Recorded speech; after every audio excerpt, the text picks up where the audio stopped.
That's what. Yeah, so that's like it. Yeah. You don't belong here, boy. First class isn't for diversity mascots. Those words cut through the cabin like a blade, silencing row 3 of Flight 1725 from LAX to New York. Passengers freeze. Phones raise. Eyes dart.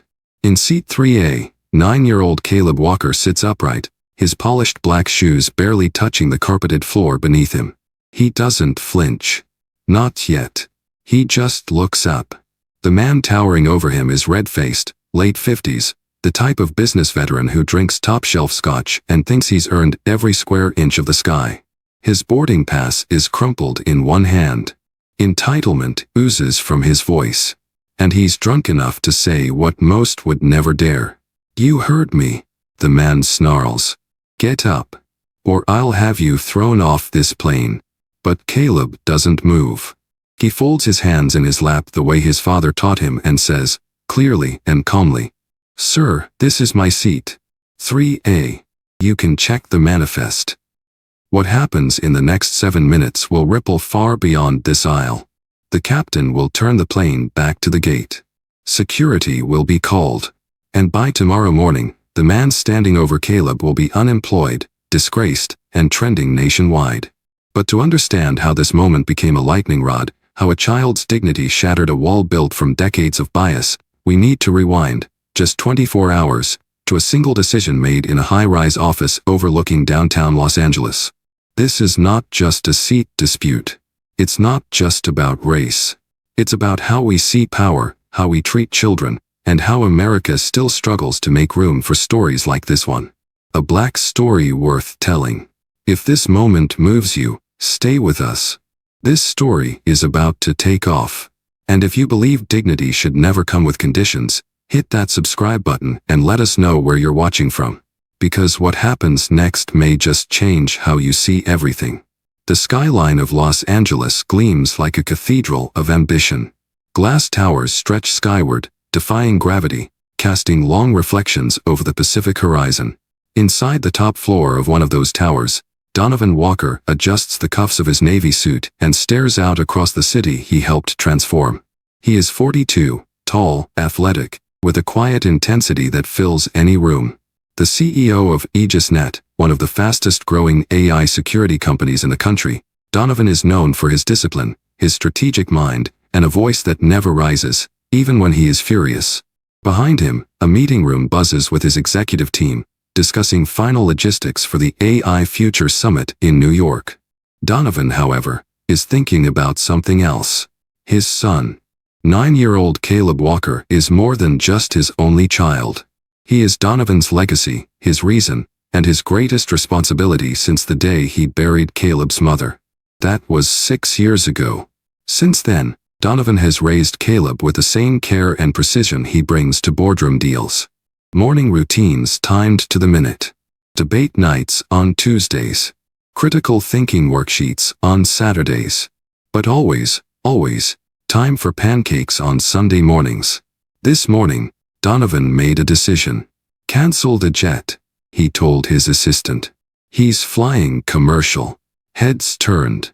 Even his head of security blinked twice. "Sua?"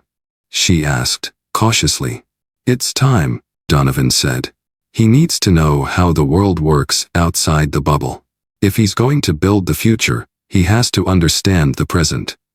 And so, just like that, Caleb would fly to New York alone.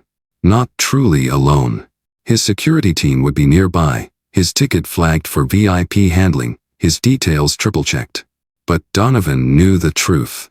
For a black child in America, flying first class without a parent was not just a travel experience, it was a test. A silent, invisible test of how the world sees you. How it decides what seat you're allowed to sit in. Not just on a plane, but in life. He turned from the window, nodded to his assistant. "Book seat 3A, he said. "Window seat." He likes to look out. Donovan Walker didn't know it yet, but that simple instruction, seat 3A, was about to change more than just his son's view. It was about to challenge America's. Caleb Walker is not the kind of 9-year-old who blends into the background. He's the kind who sits at the kitchen table every morning with a glass of warm lemon water, reviewing global stock trends before school. The kind who keeps a worn paperback copy of The Art of War in his backpack, not because someone made him, but because he genuinely likes the strategy. His classmates call him Little Professor. His teachers call him Gifted. His father, Donovan, just calls him Ready. Caleb has his mother's eyes. Soft, curious, always watching. He has his father's jawline, defined, steady, as if even at 9 years old, he's already made peace with pressure. But for all his brilliance, Caleb is still a child. He laughs too hard at bad jokes. He builds elaborate Lego cities that double as functional logic puzzles. He can hold his own in a conversation about machine learning models, but still cries during Pixar movies. That balance is what Donovan guards most fiercely. Because in their world, childhood is fragile. Black childhood, especially. It is so often interrupted. At school, Caleb is the only black student in his advanced math group. At robotics camp last summer, he was mistaken for the janitor's son. "Can I help you?" someone asked when he walked into the lab early one morning, wearing his AegisNet hoodie. He looked up calmly and replied, "I'm leading the session on neural networks today." He was.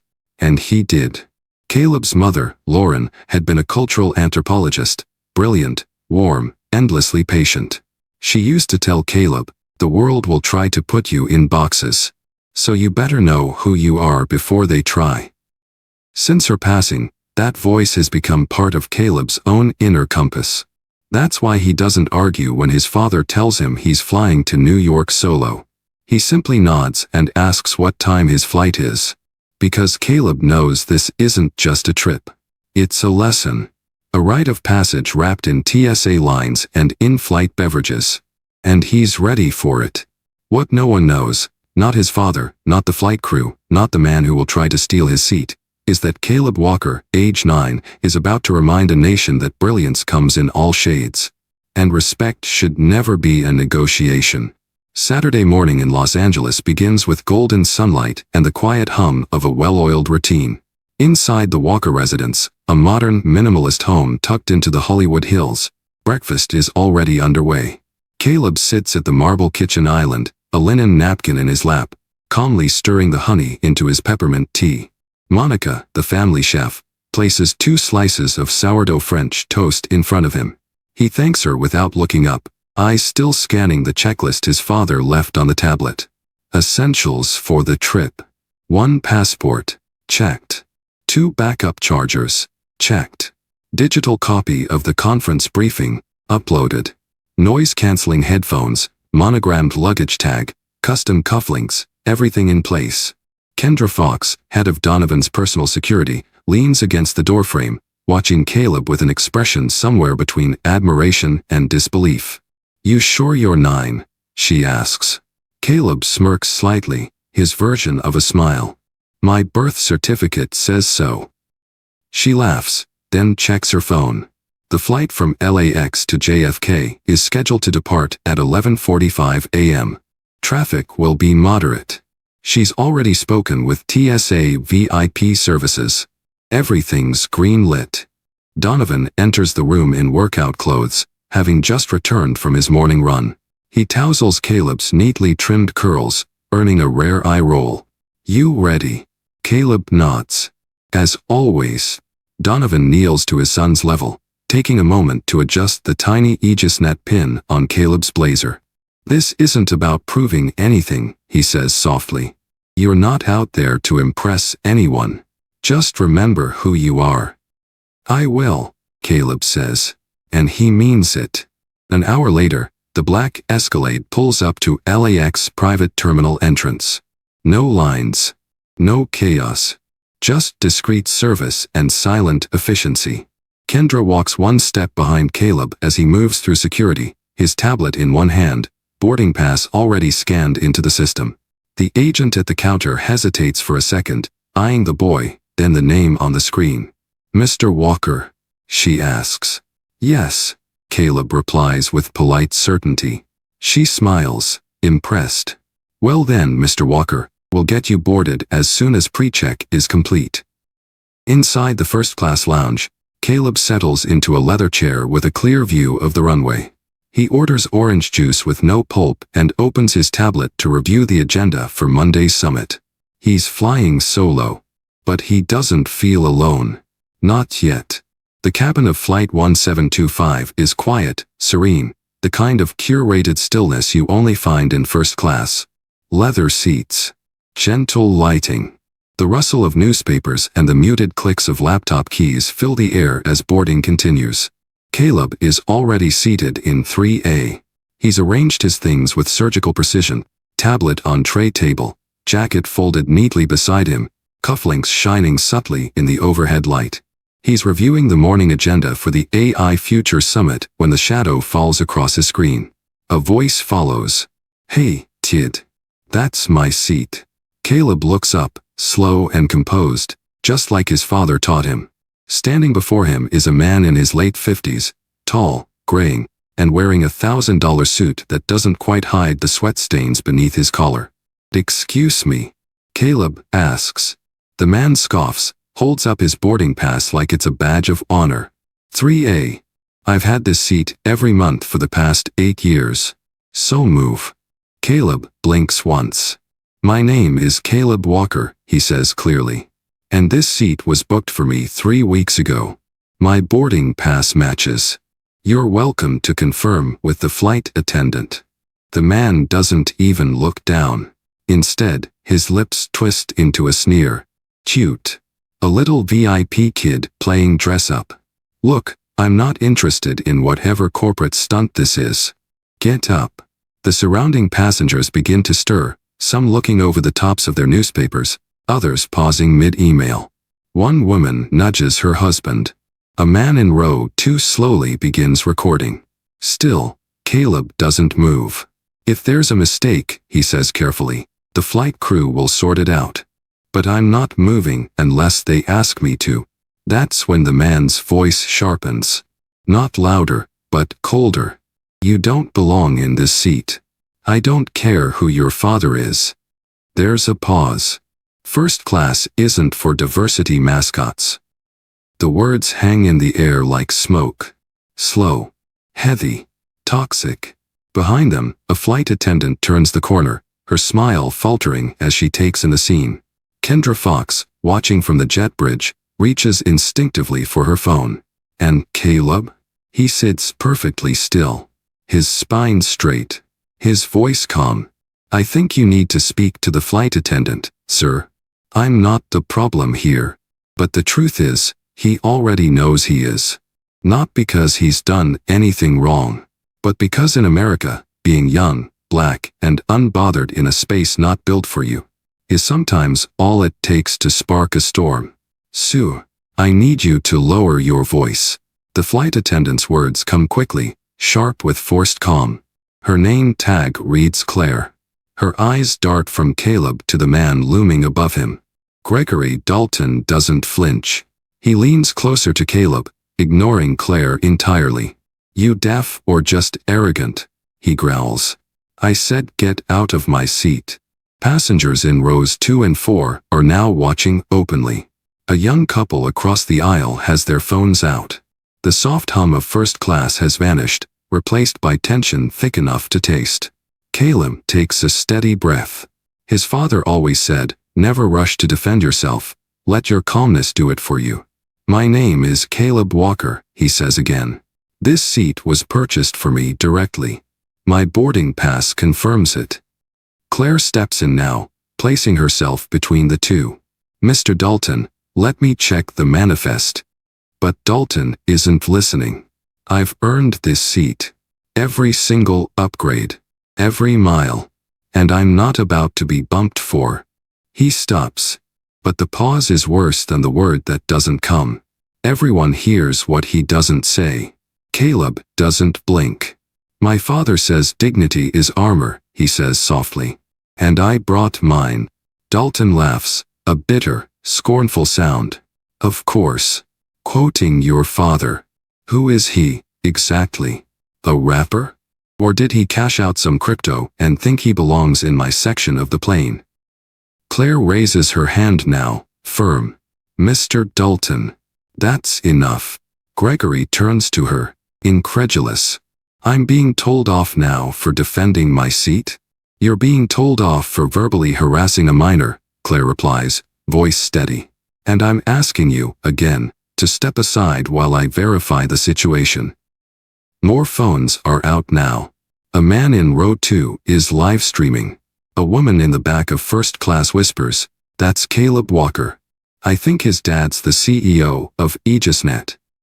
Gregory's eyes widen for just a second, just long enough to recognize the name. But he recovers fast.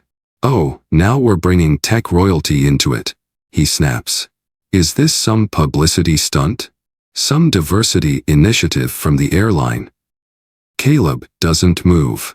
"I'm not here for show," he says quietly. "I'm here because this is my seat." In the silence that follows, the pilot's voice crackles over the intercom. "Ladies and gentlemen, we're experiencing a delay in departure. Please remain seated. We appreciate your patience." But in seat 3A, patience is the only thing Caleb has left. Captain Reyes had been flying commercial for over 25 years. He'd seen his share of unruly passengers, missed connections, and technical failures. But never, not once, had he been called to address a racial confrontation involving a child in first class. Until now.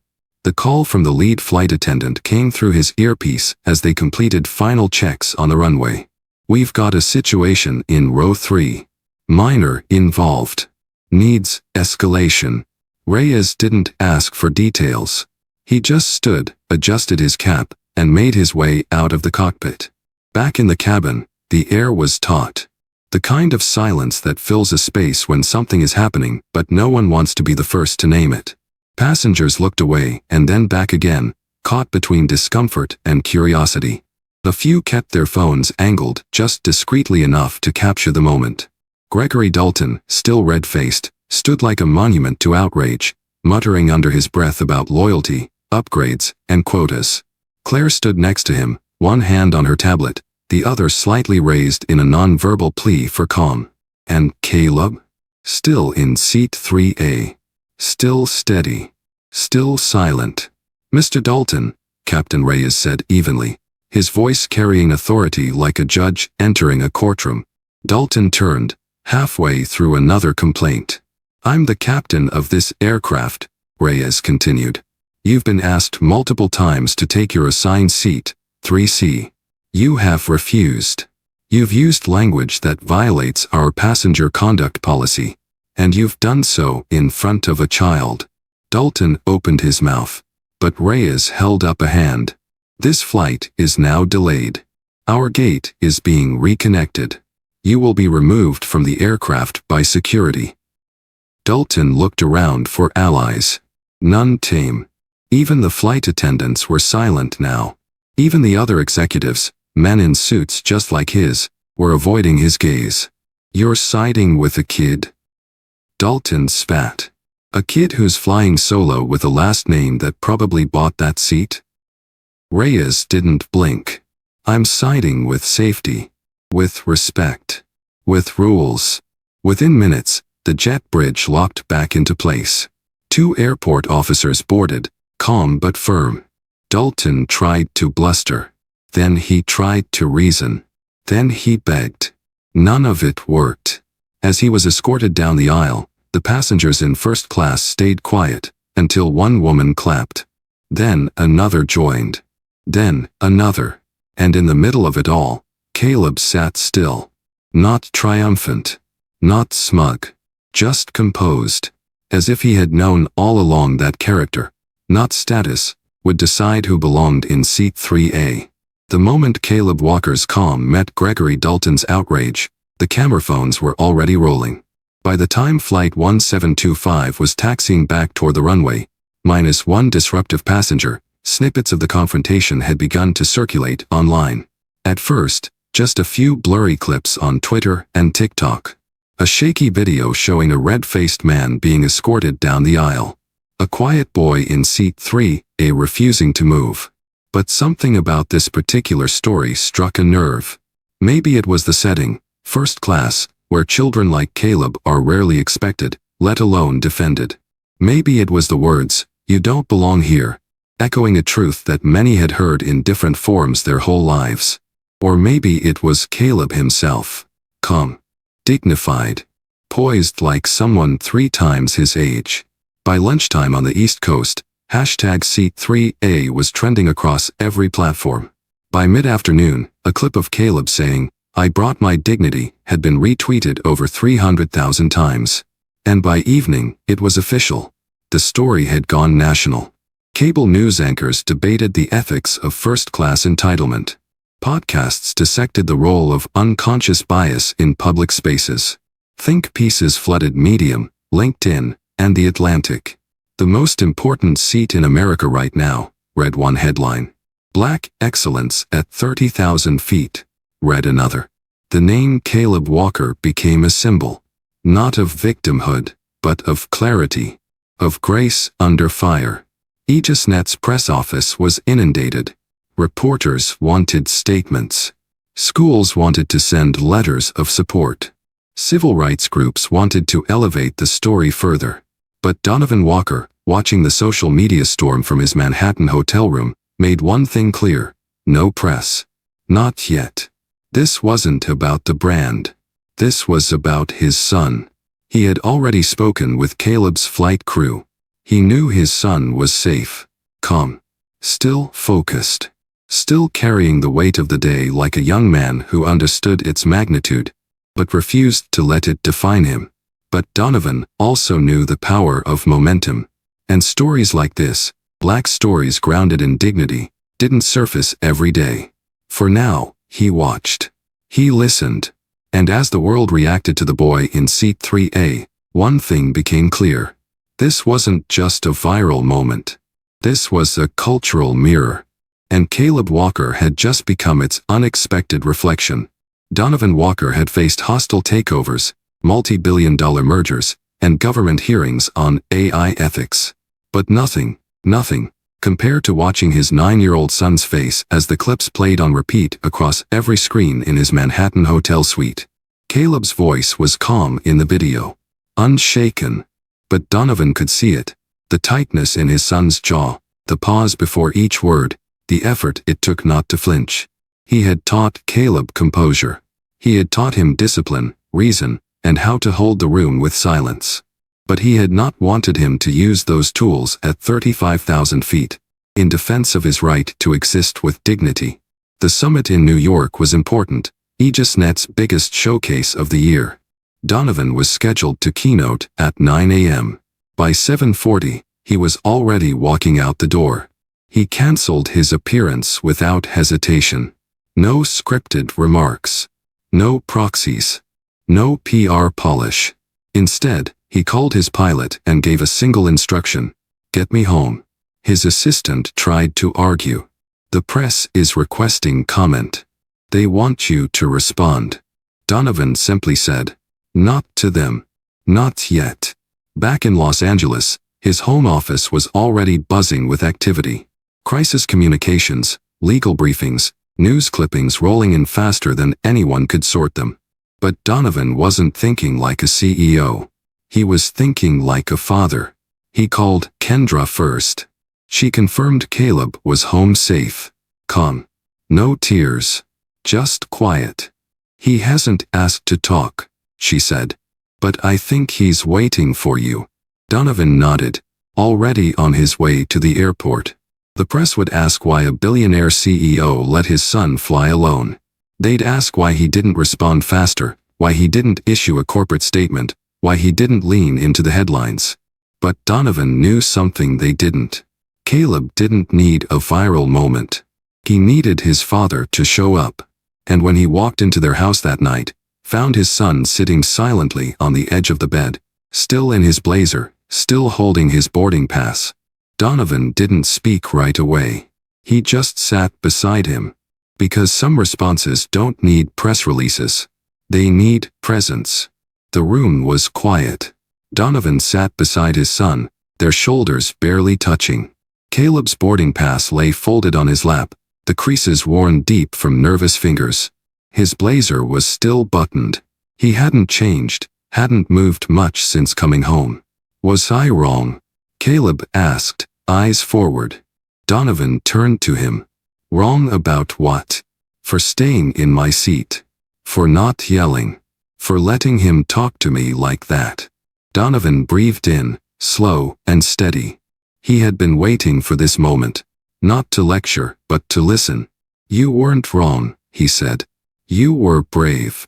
Caleb looked down, voice softer now. I didn't feel brave. I just didn't know what else to do. You did exactly what you were supposed to do, Donovan replied. You stayed calm. You held your ground. That's what courage looks like sometimes. Caleb stayed quiet for a long moment. People are watching the videos, he said. Some kids at school already texted me. Even kids I don't know. I know, Donovan said gently. They're calling me strong, Caleb said. But I didn't feel strong.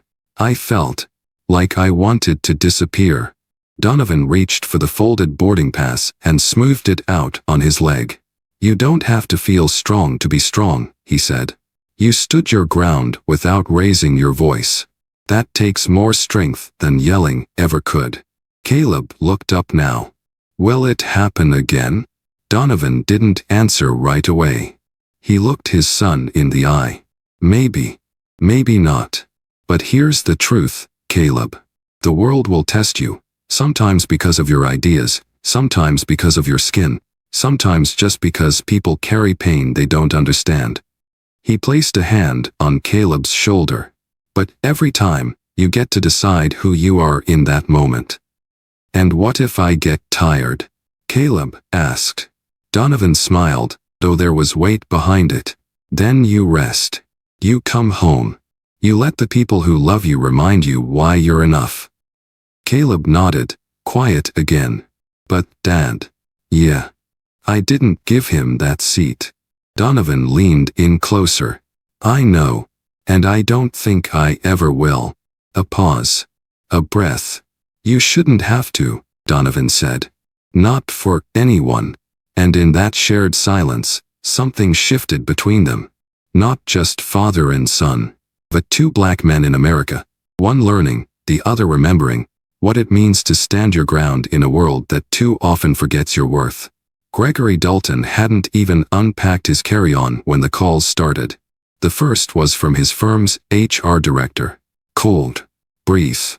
We need you in the office Monday morning. Boardroom. No press statements. No interviews. Then came the emails. Sponsors pulling back. Partners distancing themselves. Investors asking questions they already knew the answers to. By the time Monday arrived, Gregory was no longer a senior executive. His nameplate had been removed from his office door. His keycard deactivated. His assistant reassigned. In a matter of 48 hours, the man who once prided himself on loyalty miles and corporate power had become a liability. Inside the boardroom, no one offered him a seat. Greg, said the managing partner, voice tight, you've put this firm in a situation we can't defend. I was defending my seat, Gregory argued weakly. You verbally attacked a child, another partner snapped. On camera. In first class. On a national airline. I didn't know who he was, Gregory muttered. That's the point, the woman across from him said. You thought he didn't belong. And now everyone else thinks the same about you. The firm offered him a choice, resign with a modest severance or be terminated and publicly disavowed. Gregory didn't need long to choose. By noon, he was gone. But the consequences didn't stop at his office.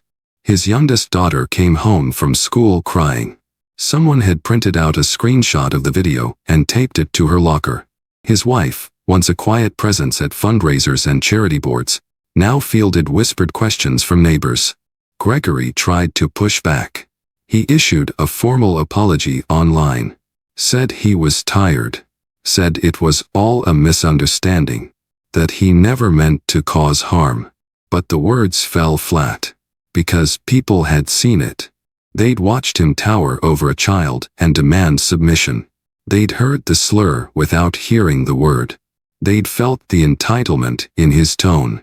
And maybe worst of all, they saw themselves in him, or people they knew. And that made it unforgivable. The airline quietly issued a statement, reaffirming its commitment to respect and dignity in all cabins. Aegisnet declined to comment directly. But Caleb's story continued to grow. Gregory Dalton's story, however, had already ended. At least, the one where he got to speak over others without consequence.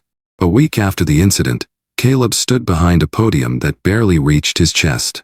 The gymnasium at his school was filled with parents, educators, and students from all over the district. The principal had invited him to say a few words during the school's Unity and Leadership Assembly, an event originally meant to celebrate Black History Month. But now, it felt like something more. Caleb adjusted the mic like he'd seen his father do. He didn't read from notes. He didn't rehearse his speech. He just spoke. "I didn't ask to be on the news," he said. "I didn't ask to go viral. I just wanted to get to New York and make my dad proud." There was a pause. Not a dramatic one. Just the kind of silence that lets the weight of honesty settle. What happened to me on that plane? It wasn't new. Not really. People get talked down to all the time because of how they look. I was lucky. People had cameras. They recorded it. But what if they hadn't? He looked up, scanning the crowd with those steady, unblinking eyes. "I'm not mad. I'm not even scared anymore. I just want us to be better at seeing each other. Not the color of someone's skin. Not the clothes they wear. Not their age. Just them. That's what my mom used to tell me. Just see the person." When he stepped down, no one clapped right away. It wasn't the kind of speech that called for applause. It called for reflection. Later that day, Donovan announced the launch of Seat 3A, a foundation named not after a fight, but after a moment that mattered. A scholarship program for underrepresented youth in tech. A curriculum on bias and communication for schools. And mentorship circles that paired kids like Caleb with executives who needed to listen more than speak. Because the real lesson wasn't just about standing your ground. It was about using your voice to build bridges instead of walls. And sometimes, the smallest voice, spoken in the calmest tone, echoes the loudest across generations. If this story meant something to you, subscribe and let us know where you're watching from. Drop a comment, share your thoughts, and tell us, have you ever felt like someone tried to take your seat in life? Because chances are, you have. And stories like Caleb's remind us we don't have to give it up. Not anymore.